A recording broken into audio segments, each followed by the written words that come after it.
La ciudad de Magdala vibraba con el ajetreo de la vida cotidiana, pescadores descargaban sus redes, mercaderes gritaban sus ofertas, niños corrían entre los callejones, y los hombres hablaban de política, religión y guerra. Pero entre la multitud, una figura destacaba, no por su vestimenta, ni por su estatus, sino por la intensidad de su presencia. María, su nombre era pronunciado con murmullos, con juicio, con temor. Algunos la llamaban impura, otros la deseaban en secreto, otros simplemente fingían que no existía, pero ella caminaba con la cabeza en alto, como quien ya ha pasado por el fuego y ha salido de él transformada. Había conocido el abandono, la humillación, la posesión de fuerzas oscuras que devoraban su espíritu y retorcían su mente, pero también había conocido la liberación. No vino de los sacerdotes ni de los hombres sabios, sino de un solo hombre que habló con autoridad y ternura al mismo tiempo. No le pidió que se arrodillara, no la tocó con miedo, no la trató como una enfermedad, sino como un alma que aún ardía con propósito. Jesús, él no solo la liberó de los demonios, la miró como nadie lo había hecho jamás, sin deseo carnal, sin juicio religioso, sin pena, solo verdad, y en ese momento, María comprendió que su vida jamás volvería a ser la misma. Desde aquel día lo siguió, no como sombra, sino como presencia viva. Aprendió de sus palabras, no como quien memoriza enseñanzas, sino como quien las digiere, las lleva dentro, las vuelve carne. Jesús hablaba en parábolas a los demás, pero con ella hablaba directamente. Ella no se escandalizaba, no se confundía. Él le hablaba del reino no como un lugar distante, sino como una realidad oculta en el presente. Le hablaba del poder creador, de la energía divina que habita en el ser humano, de la semilla escondida en el barro. Le hablaba del alma, del propósito, del misterio. María escuchaba, pero también preguntaba. No aceptaba las cosas porque sí. Tenía el coraje de una profeta y la sensibilidad de una madre, y Jesús lo sabía. Por eso le confiaba palabras que no compartía con los otros. Los discípulos la observaban con recelo. Pedro la consideraba una amenaza. Juan la respetaba en silencio. Judas la odiaba, porque no podía soportar que una mujer, una que venía del pasado manchado, estuviera tan cerca del Maestro. Pero ella no buscaba aprobación, no buscaba poder, solo verdad. A veces, cuando el grupo descansaba, Jesús se apartaba con ella. Caminaban en silencio junto al río, o se sentaban bajo los olivos, y allí hablaban de cosas que iban más allá de la ley, más allá de Israel. Hablaban del misterio de la vida, del fuego oculto en la sangre, del santo grial, pero no como un objeto, no como una copa dorada perdida. No, hablaban de lo que contenía la divinidad, y en esas conversaciones, Jesús miraba a María como quien contempla una verdad encarnada. Le decía que el grial no era algo que se buscaba afuera, sino algo que se portaba adentro, que el receptáculo de la luz divina no era un templo ni un arca, sino un ser humano capaz de llevar vida dentro de sí. María comprendía, no como concepto, sino como destino. Sabía, aunque no podía decirlo aún, que su vientre llevaba más que recuerdos, que algo profundo se gestaba en ella, no por deseo humano,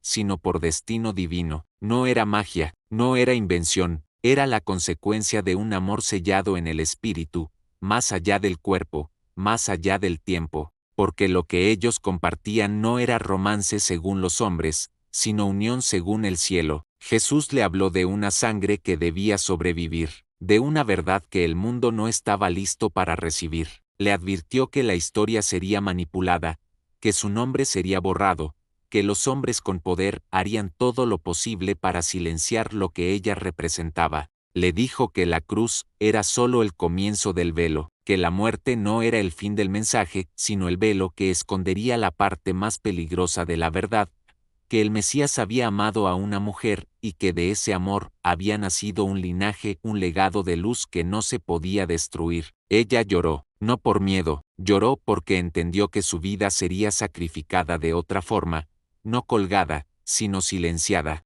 no clavada, sino convertida en mito. La historia la llamaría prostituta, otros la borrarían por completo, y solo unos pocos sabrían lo que en verdad fue, el corazón del mensaje, la portadora de la vida, el Santo Grial. Las multitudes no lo entenderían, el imperio la perseguiría, la religión la tacharía, pero la semilla ya estaba plantada, y lo que se siembra con verdad, aunque sea escondido, siempre encuentra la forma de florecer. Los días se tornaban más oscuros en Jerusalén, la tensión crecía en el aire como tormenta silenciosa, los sacerdotes murmuraban en pasillos de piedra, los romanos observaban con manos en sus espadas, y las multitudes se dividían entre la esperanza y la rabia, pero en medio de todo ese caos, María permanecía firme. Ella no temía al ruido externo porque ya había enfrentado el verdadero ruido, el del alma rota. Mientras los discípulos debatían sobre quién sería el mayor, ella recogía las palabras del Maestro como quien recoge las últimas gotas de agua en el desierto. Ella lo había escuchado hablar del fin, no de la destrucción del mundo, sino de la revelación de lo oculto. Decía que todo sería volteado, que lo último sería primero, que lo femenino tendría que ser redimido, y en esas palabras, María sentía su espíritu arder, porque sabía que él hablaba de ella, de todas las mujeres silenciadas, de todas las voces enterradas bajo siglos de polvo. Él le había dicho una vez, mientras caminaban solos entre árboles secos, que el reino no podía nacer sin que lo femenino fuera restaurado, que el padre y la madre eran uno, pero los hombres habían olvidado el rostro de la madre. María llevaba en su interior un secreto, no uno que se grita, sino uno que se protege con cada latido. Había sentido dentro de sí la chispa de algo nuevo, una vida, no solo una idea o una emoción, una vida. Su cuerpo ya lo sabía antes que su mente. Los días eran distintos, su vientre no era el mismo, y aunque la duda la asaltaba por momentos, una certeza silenciosa le decía, el legado continúa, el mensaje no moriría con Jesús porque estaba creciendo dentro de ella, tejido en su sangre, en su carne, en su alma. Pero no podía decirlo, no aún, el mundo no estaba listo, ni siquiera los más cercanos a él lo entenderían. Ya Pedro la miraba con sospecha, ya algunos murmuraban que su cercanía era inapropiada, como si no pudieran comprender que el amor divino no tiene forma humana. Jesús no la amaba como los hombres aman, la amaba como Dios ama, sin posesión, sin límite, sin vergüenza, y ese amor la había fecundado en espíritu y en cuerpo. Cuando Jesús fue arrestado, todos huyeron, incluso los más valientes, pero ella no, ella lo siguió desde la distancia, oculta entre sombras y suspiros, hasta el juicio, hasta la burla, hasta la cruz. Vio cómo lo golpeaban, cómo lo humillaban, cómo lo desfiguraban. Su corazón se partía en 1000 fragmentos, pero no gritó, no se permitió caer, porque sabía que si ella caía, se perdía la última semilla viva. Mientras todos veían muerte, ella veía renacimiento, y cuando él la miró por última vez desde lo alto del madero, no le dijo adiós, le dijo, continúa. Fue ella quien preparó el cuerpo, fue ella quien lo envolvió en lino y lágrimas. Fue ella quien veló la piedra cerrada del sepulcro mientras los hombres temblaban, y fue a ella a quien se le apareció primero, no como un espíritu, sino como una confirmación.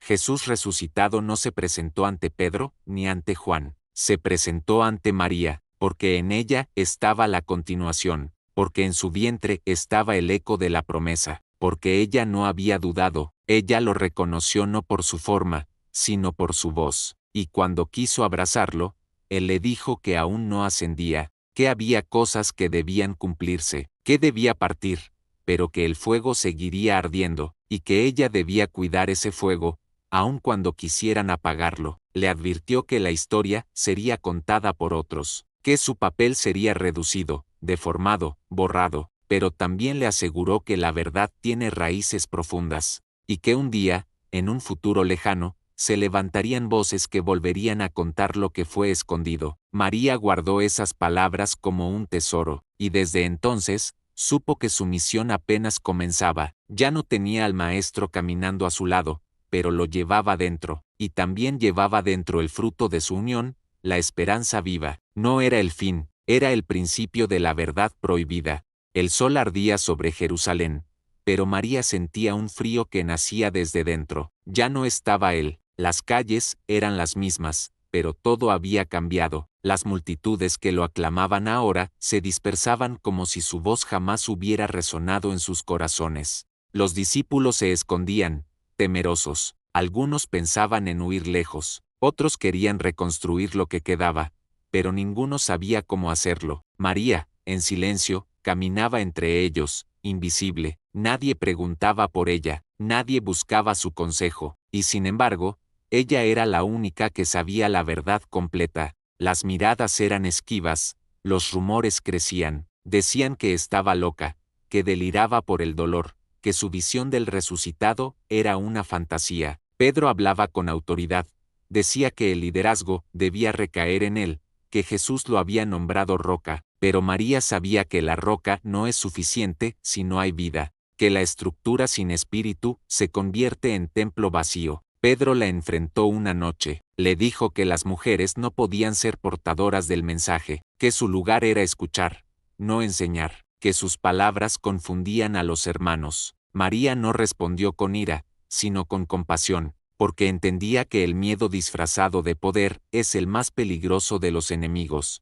En secreto, algunos la seguían, mujeres, sobre todo, pero también unos pocos hombres que habían sentido algo distinto en su mirada. No eran seguidores, eran buscadores. Con ellos, María compartía las palabras que Jesús le había confiado en privado, palabras de unidad, de equilibrio, de divinidad compartida. Les hablaba del fuego interior, de la chispa de Dios que habita en cada ser humano, hombre o mujer. Les hablaba del reino no como una promesa lejana, sino como una presencia viva que nace cuando el alma se alinea con la verdad. Les hablaba del grial, no como copa, sino como símbolo del útero que da vida, del cuerpo que guarda lo sagrado, de la mujer que sostiene el linaje. Los rumores llegaron a oídos de los líderes religiosos. Había quienes decían que ella afirmaba haber concebido al Hijo del Mesías. Otros decían que su enseñanza era herética, que atentaba contra el orden, que invertía los papeles. Pero María no hablaba para agradar, hablaba porque su vientre hablaba. La vida que crecía dentro de ella latía con una fuerza que desafiaba el olvido. No se trataba solo de un niño, se trataba del código vivo, de una verdad silenciada. No podía callar, aunque la condenaran. Sabía que debía partir.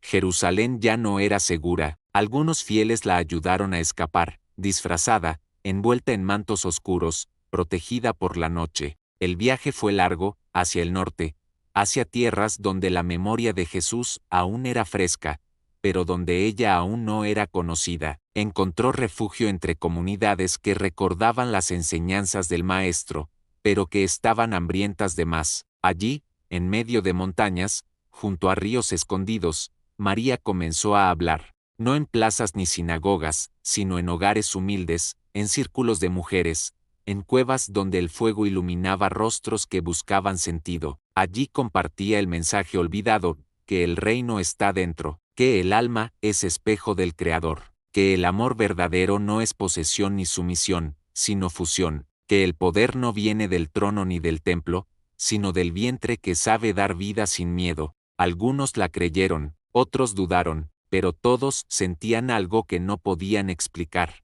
porque su palabra no era doctrina, era semilla, y así, en lo escondido, María Magdalena comenzó a construir un legado, uno que no estaba escrito en pergaminos, sino en corazones, uno que no era defendido por espadas, sino por convicción, uno que no necesitaba templos de piedra porque vivía en cuerpos humanos. Pero ella sabía que vendría el día en que intentarían destruirlo, que los hombres con poder escribirían su versión, que su nombre sería cambiado, su historia distorsionada, su papel minimizado. Sabía que el grial sería convertido en objeto, que su vientre sería negado, que su verdad sería etiquetada como herejía, pero también sabía algo más profundo, que la verdad es paciente, que puede dormir por siglos bajo ruinas, pero nunca muere, que un día, cuando la humanidad esté preparada, despertará, y que en ese despertar, su voz volverá a escucharse, no con gritos, sino con eco, no con dogma, sino con fuego. Las tierras del exilio no eran extrañas para María. Allí no había sinagogas que la condenaran ni discípulos que la callaran. Había silencio, viento, fuego, tierra fértil. La comunidad crecía como la levadura escondida en la masa. Gente sencilla venía de lejos solo para escucharla, algunos atraídos por curiosidad, otros por esperanza, muchos por sed. Y ella, sin tronos ni autoridad impuesta, hablaba desde el alma, ya no temía, no se escondía, sabía quién era y lo que portaba dentro de sí. El legado estaba a salvo, no porque lo ocultara, sino porque lo vivía. Las mujeres la rodeaban, se sentaban a sus pies no para adorarla, sino para entender lo que la tradición les negó. María les hablaba del amor que había conocido, de un amor que no exigía obediencia, sino despertar. Les decía que Jesús no vino a fundar una religión, sino a revelar un camino, que el pecado no era el deseo, sino el olvido, que Dios no estaba solo en lo alto, sino también en lo profundo. Les decía que el Espíritu Santo no era solo una paloma que desciende, sino también una llama que arde desde el centro del cuerpo. Les enseñaba a escuchar su intuición, a reconocer su poder, a dejar de avergonzarse de su sabiduría natural. Era una revolución silenciosa. Los pocos hombres que la escuchaban también cambiaban, aprendían a mirar sin dominar, a amar sin poseer, a dejar de temer lo femenino. Comprendían que no hay reino sin equilibrio, que el Padre y la Madre celestiales eran reflejos de lo que el alma anhela restaurar. Entendían que lo sagrado no puede dividirse entre lo puro y lo impuro según la carne, sino que todo está unido por el Espíritu. Y en esa comprensión, muchos comenzaron a ver en María no solo a una seguidora de Jesús, sino a su igual, su complemento, su espejo. Pero fuera de ese lugar, la historia avanzaba por otro camino. En Jerusalén, en Roma, los hombres comenzaban a organizar el relato, comenzaban a establecer jerarquías, credos, ritos. El mensaje de Jesús empezaba a ser domesticado. Las enseñanzas más profundas, las que hablaban de lo interno, del poder femenino, de la divinidad encarnada, eran suprimidas. Las cartas circulaban entre comunidades y los nombres de los apóstoles se elevaban como columnas de un templo nuevo. Pero el nombre de María empezaba a desvanecerse. Algunos dijeron que había sido una prostituta arrepentida, otros simplemente la borraron. Solo los iniciados sabían la verdad, que ella había sido la elegida, la portadora, la depositaria del conocimiento más íntimo del Maestro. Pero ese conocimiento era demasiado peligroso, porque si ella era el grial, si en ella vivía el linaje, entonces todo el edificio que estaban construyendo se tambaleaba. El poder se sostenía sobre el olvido. Por eso su historia debía cambiar. Por eso su verdad debía ser enterrada. María, desde su refugio, lo sabía. Sentía en su cuerpo los ecos de lo que venía. Las visiones eran claras. La cruz convertida en símbolo de conquista. La enseñanza transformada en ley. La mujer reducida a servidora. Y, sin embargo, no se rindió. Su esperanza no estaba puesta en los hombres, ni en los libros, ni en las estructuras. Estaba puesta en el niño que crecía. Su hijo no era un Mesías nuevo, no venía a reinar, venía a recordar, a sembrar en el mundo la semilla de la unión perdida. En él vivía la memoria genética del amor eterno, y ella lo criaría en la verdad. Con el paso del tiempo, comenzó a escribir. No en papiros oficiales ni en cartas a las iglesias. Escribía en la memoria de los suyos, en parábolas habladas al oído, en símbolos que pasaban de generación en generación. Codificó su conocimiento, no por miedo, sino por sabiduría. Sabía que los siglos borrarían nombres, destruirían templos, prohibirían libros, pero las almas despiertas sabrían dónde buscar, porque la verdad no necesita defensa, solo necesita ser sembrada. Una noche, bajo las estrellas, le habló a su hijo, le dijo que un día su nombre no sería recordado, que el mundo lo ocultaría, que lo llamarían mito, pero también le dijo que en cada mujer que se levantara por amor, él estaría presente, que en cada acto de compasión, en cada lucha por justicia, en cada abrazo sin miedo, su linaje se manifestaría. Le dijo que su sangre era fuego, no para quemar, sino para iluminar, y así, María, sola en apariencia pero acompañada por el Espíritu, se convirtió en guardiana de lo sagrado, no del templo, sino del corazón, no del dogma, sino del misterio, no de la ley, sino del amor. Los años pasaban como agua bajo el cielo, pero María no se doblaba, Su cabello, antes oscuro, comenzaba a llenarse de hilos plateados, pero su mirada mantenía la misma fuerza de aquel día en que escuchó por primera vez la voz del maestro llamándola por su verdadero nombre. El niño había crecido, no era como los demás, no por prodigios visibles, sino por la profundidad de su alma. Escuchaba el mundo como si pudiera oír sus grietas, observaba a los hombres y mujeres como si supiera de dónde venían sus heridas. No hablaba mucho, pero cuando lo hacía, sus palabras dejaban silencio detrás. María lo crió lejos del bullicio, entre montañas y cuevas, enseñándole no solo lo que sabía, sino lo que recordaba desde antes de nacer. Le hablaba del reino como herencia interna, le contaba quién era su padre, no como un mártir, sino como una conciencia viva. Le enseñó que el amor no era sacrificio sangriento, sino transformación, que lo divino no está separado de lo humano, sino escondido dentro de él. Lo formó no para dominar, sino para entender, no para predicar, sino para despertar. Mientras tanto, en otras tierras, la historia seguía su curso, cada vez más lejos de la verdad original. El nombre de Jesús era pronunciado en plazas, pero sin su profundidad. Las iglesias comenzaban a alzarse sobre ruinas.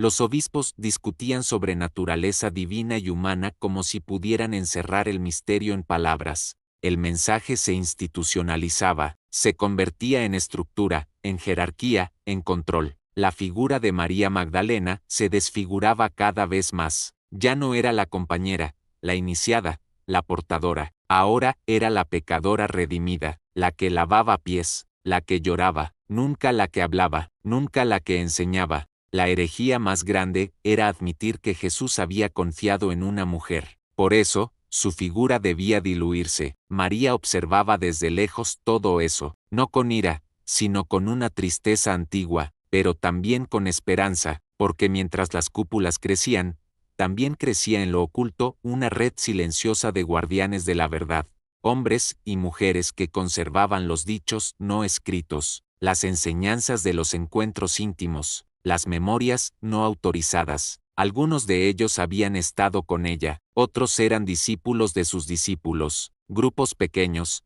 móviles, libres de toda autoridad impuesta. Allí hablaban del Grial no como una copa perdida, sino como la encarnación del amor consciente. Allí reconocían a María no como figura menor, sino como columna viva del mensaje. Allí el linaje era palabra sagrada. Muchos de esos grupos serían perseguidos, llamados herejes, torturados, borrados, y aún así, en cada generación alguien volvía a encontrar la chispa, en un sueño, en un texto antiguo escondido, en una visión. La sangre del Grial no podía extinguirse porque no estaba solo en los cuerpos, sino en los corazones despiertos. María, ya mayor, comenzó a escribir con su hijo lo que no podía dejarse al viento. No escribían como cronistas, sino como sembradores. Dejaron parábolas ocultas, códigos que hablaban en símbolos. Sellaron el conocimiento en relatos que solo podían comprender los iniciados. No se trataba de esconder, sino de proteger, porque sabían que el poder destruiría lo que entendiera demasiado pronto. Dejaron escritos sobre el equilibrio entre el sol y la luna, sobre la serpiente que no es enemiga sino sabiduría, sobre la unión del fuego y el agua, sobre el reino como útero sagrado del alma, y también dejaron nombres, nombres que se repetirían como ecos a lo largo de la historia, nombres de mujeres que llevarían la memoria de María, nombres de hombres que nacerían con la llama encendida, no profecías, sino memorias futuras, porque el tiempo no era una línea para ella, era un círculo, y sabía que todo lo sembrado volvería. En sus últimos años, ya no hablaba mucho en público, solo con aquellos que estaban preparados. Su hijo partió hacia otras tierras, a continuar el legado en silencio, escondido entre leyendas y pueblos lejanos. María lo despidió sin lágrimas, con la certeza de quien ha entregado todo, y entonces volvió al silencio. En la cueva donde vivía, rodeada de símbolos tallados en piedra, se recostaba por las noches mirando el fuego, y sentía aún la presencia del Maestro, no como un fantasma, sino como un pulso eterno que nunca la abandonó, porque el amor verdadero no muere con el cuerpo, se transforma en río que fluye entre los siglos. Y María, como el grial viviente, supo que ya nada podía ser robado, porque ella lo había entregado todo. La muerte no llegó como sombra oscura, sino como un suspiro leve en el pecho. María sabía que su cuerpo pronto regresaría a la tierra, pero su voz, su sangre, su semilla, ya habían echado raíces más profundas de lo que el mundo podía imaginar. Su rostro tenía la calma de quien ha cumplido su destino. No había amargura, no había arrepentimiento, había paz, la paz de quien caminó al lado del Verbo encarnado y lo entendió más allá de los milagros y las palabras. La paz de quien llevó en su interior el fuego del linaje y lo protegió con todo el amor de una madre, de una sacerdotisa, de una mujer plena. Su cuerpo fue enterrado lejos de todo templo, sin procesiones, sin incienso. Solo unos pocos sabían quién era en verdad, pero la memoria viva no necesita monumentos. Cada palabra suya, cada gesto, cada enseñanza transmitida en la intimidad de un susurro, se convirtió en semilla de una verdad que, aunque enterrada, jamás dejó de germinar. Y así comenzó la segunda etapa del misterio, el largo ocultamiento. Los siglos pasaron como sombras veloces, imperios nacieron y cayeron, reyes se coronaron en nombre del Cristo, pero jamás pronunciaron el nombre de la mujer que había sido el corazón de su mensaje. La Iglesia creció con poder, con riqueza, con cruzadas y decretos. Los concilios discutieron la naturaleza divina, pero nunca la presencia femenina. Se escribieron dogmas, se sellaron libros, se canonizaron textos, y en todos ellos, María Magdalena fue reducida, marginada, borrada, y sin embargo, en los márgenes, la voz no se extinguió. En monasterios escondidos, en aldeas montañosas, en tierras lejanas donde el control no llegaba, mujeres tejían con hilos de oro relatos que hablaban de ella, de su sabiduría, de su conexión con lo divino. Hombres sabios, místicos y poetas comenzaron a sospechar que la historia oficial ocultaba algo más grande, que la copa buscada por siglos en cruzadas no era de oro, sino de carne y espíritu, que el grial no era objeto, sino linaje, que la divinidad no era solo masculina. Algunos grupos fueron más allá, custodiaron textos apócrifos, evangelios que hablaban de María como compañera del Salvador, fragmentos que decían que Jesús la amaba más que a todos los demás discípulos, que la besaba en la boca, que le revelaba lo que a otros no podía, textos que fueron quemados, prohibidos, perseguidos, pero como toda verdad viva, renacían en los lugares más inesperados, en un códice escondido, en una visión profética, en un canto ancestral. El linaje continuaba, no como sangre real, ni como dinastía visible, continuaba como código espiritual que despertaba en las almas que estaban listas. Algunos llevaban la sangre en sus venas, sin saberlo, otros llevaban el fuego en sus corazones, conociéndolo desde siempre. Eran los hijos e hijas del Grial, no necesitaban corona, ni templo, ni aprobación. Solo sabían que algo dentro de ellos ardía con una luz que el mundo no había podido apagar. En los siglos oscuros, cuando la Inquisición arrasaba pueblos y quemaba sabiduría, cuando la palabra mujer se convertía en sinónimo de pecado, cuando el cuerpo femenino era temido y castigado, hubo quienes resistieron. Brujas, les llamaron, herejes, les gritaron, pero muchas de ellas eran herederas del linaje. Habían recibido en sueños fragmentos de memoria, habían sentido en sus cuerpos la vibración antigua de la verdad prohibida. Fueron perseguidas no por hechicería, sino por intuición, porque recordaban, en cada hoguera encendida, ardía también el miedo de los poderosos a lo que no podían controlar, lo sagrado femenino, el grial vivo, la posibilidad de que el mensaje de Jesús no fuera solo redención por sangre, sino revelación del equilibrio perdido, que no vino a morir, sino a despertar, que no vino solo a salvar, sino a amar en plenitud, que no vino solo a predicar, sino a unirse, y que esa unión no fue con una institución, sino con una mujer, María Magdalena. Los grandes artistas intuyeron esta verdad, la escondieron en lienzos, en esculturas, en símbolos crípticos, pintaron a María junto a Jesús, no como pecadora, sino como igual. Algunos colocaron en sus obras signos del vientre, de la matriz, del triángulo invertido, porque sabían que el verdadero secreto no era teológico, sino humano. que lo sagrado siempre necesitó de dos, que el espíritu no se manifiesta en soledad, sino en comunión. Y así, mientras el mundo seguía su curso entre guerras, religiones, conquistas y avances, en el subsuelo espiritual del tiempo latía un corazón antiguo, el corazón de una mujer que lo entendió todo y decidió no callar. Una mujer que fue convertida en símbolo de vergüenza para que su verdad no fuera revelada. Pero el tiempo no olvida del todo, y cada vez que alguien se pregunta qué fue lo que no nos contaron, una chispa de ella despierta. El silencio no es olvido, es protección, y el tiempo, aunque a veces parezca enemigo de la verdad, también la prepara. Durante siglos, la imagen de María Magdalena fue manipulada hasta quedar irreconocible. En los altares, si aparecía, era arrodillada, llorando, suplicante. Los libros de historia sagrada la citaban solo para contar cómo fue redimida, pero nunca cómo fue elegida. La doctrina la perdonó, pero nunca la escuchó. El mundo entero conocía su supuesto pecado, pero no su sabiduría, y sin embargo, bajo el tejido de esa mentira, algo persistía, algo que ni los imperios ni los dogmas pudieron borrar. Ese algo comenzó a emerger con fuerza en los corazones inquietos de una nueva era, no en los púlpitos, sino en los sueños, no en los documentos, sino en las visiones. Artistas, místicos, buscadores del alma, comenzaron a sentir una presencia que no encajaba en la historia oficial. Una voz femenina, firme y serena, susurraba desde las profundidades de la memoria colectiva. No pedía veneración, pedía reconocimiento. No quería templos, quería verdad. Fue entonces cuando surgieron preguntas que no se podían silenciar. ¿Por qué Jesús confió en ella más que en nadie? ¿Por qué fue la primera en verlo resucitado? ¿Por qué su evangelio fue destruido? ¿Por qué su figura fue reducida a un arrepentimiento? ¿Y si ella era más que discípula? ¿Y si fue el grial viviente?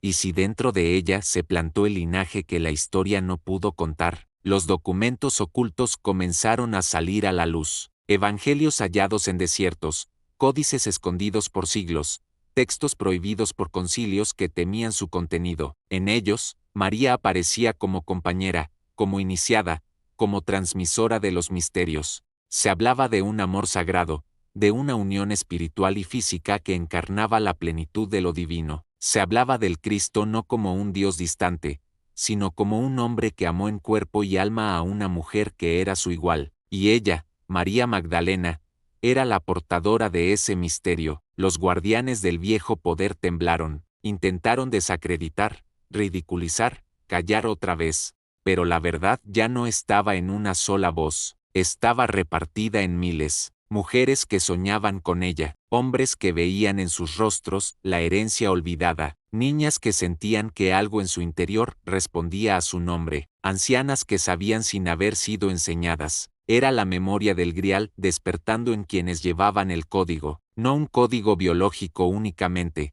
sino espiritual, un llamado profundo a restaurar el equilibrio que fue quebrado. Porque el verdadero escándalo no fue que Jesús resucitara, el verdadero escándalo fue que amó a una mujer, y que en ese amor se reveló una verdad demasiado poderosa para el mundo antiguo, que lo divino no es masculino, ni femenino, sino ambos, que no hay creación sin unión, que la redención no está en el dolor, sino en la comunión, que el reino de los cielos no es para ser gobernado desde un trono, sino para ser gestado en el corazón humano. Y nadie entendió eso mejor que ella. María Magdalena no fundó una iglesia, no necesitó cruz ni altar, fundó una línea viva que aún respira en los que recuerdan, en los que buscan más allá del dogma, en los que sienten que algo falta en la historia. Ella es el eco de la parte arrancada del relato, la voz suprimida del Evangelio, la mitad divina que fue desterrada, y sin embargo, ella nunca reclamó venganza, nunca pidió reconocimiento, solo sembró palabras, símbolos, amor. Sabía que no vería el fruto, pero también sabía que lo que nace del alma no muere con el cuerpo, que el grial, mientras exista un solo corazón encendido, no se pierde, porque no se trata de leyendas, sino de verdades vividas. No se trata de reliquias, sino de memorias que persisten. No se trata de una mujer del pasado, sino de una presencia eterna. María Magdalena sigue viva, en la mirada de cada mujer que se reconoce sagrada, en la palabra de cada hombre que honra lo femenino, en la búsqueda de cada alma que no se conforma con lo que fue contado, porque la verdad, cuando es sembrada en silencio, florece donde menos se espera, y su verdad, la verdad prohibida, ya comenzó a florecer. El mundo moderno camina entre luces artificiales y pantallas brillantes, pero aún hay rincones donde el alma busca respuestas más antiguas que los templos. En medio de la ciencia y la razón,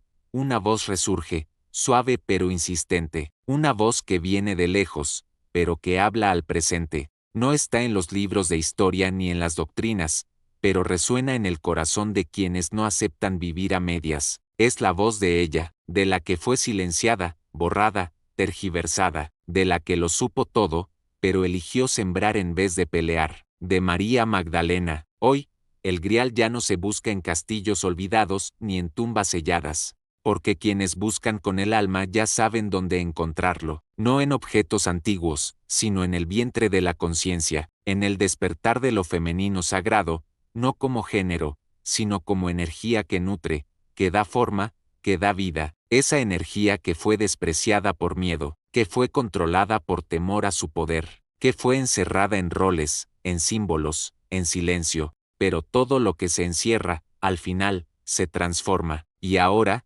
esa verdad prohibida comienza a hablar de nuevo, se filtra en las conversaciones, en los descubrimientos, en las sincronicidades, mujeres que se reconocen más allá de los nombres que les dieron, hombres que lloran sin vergüenza y honran la ternura, parejas que buscan el amor no como posesión, sino como comunión, hijos e hijas del Grial sin saberlo, pero sintiéndolo. María Magdalena ya no es solo la figura malentendida de un antiguo libro, es símbolo vivo de lo que fue negado y está siendo restaurado. Es madre sin altar, profetiza sin púlpito, reina sin corona, y es, sobre todo, la semilla de una nueva era, la era donde la verdad ya no teme ser revelada, donde lo femenino y lo masculino se abrazan, donde el Cristo no está incompleto, el linaje sigue, tal vez no con apellidos reales ni tronos visibles, pero sí en la línea del espíritu, en cada mujer que alza la voz por amor, en cada hombre que renuncia al poder por compasión, en cada alma que busca equilibrio, y no control. María no dejó un imperio, dejó un camino,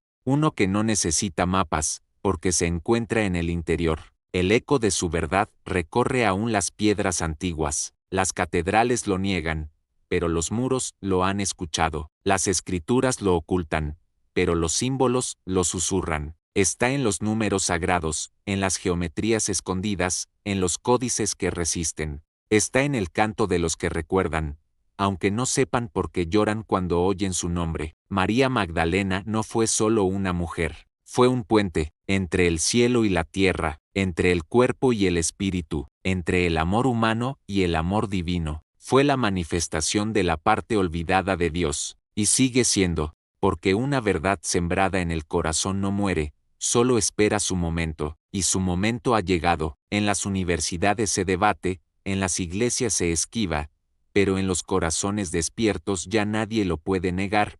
El Santo Grial no fue un objeto, fue una mujer, una madre, una maestra, una amante del Cristo viviente, y su sangre, su palabra, su legado, viven hoy en ti, porque la historia ya no le pertenece a los vencedores, ahora pertenece a los que recuerdan.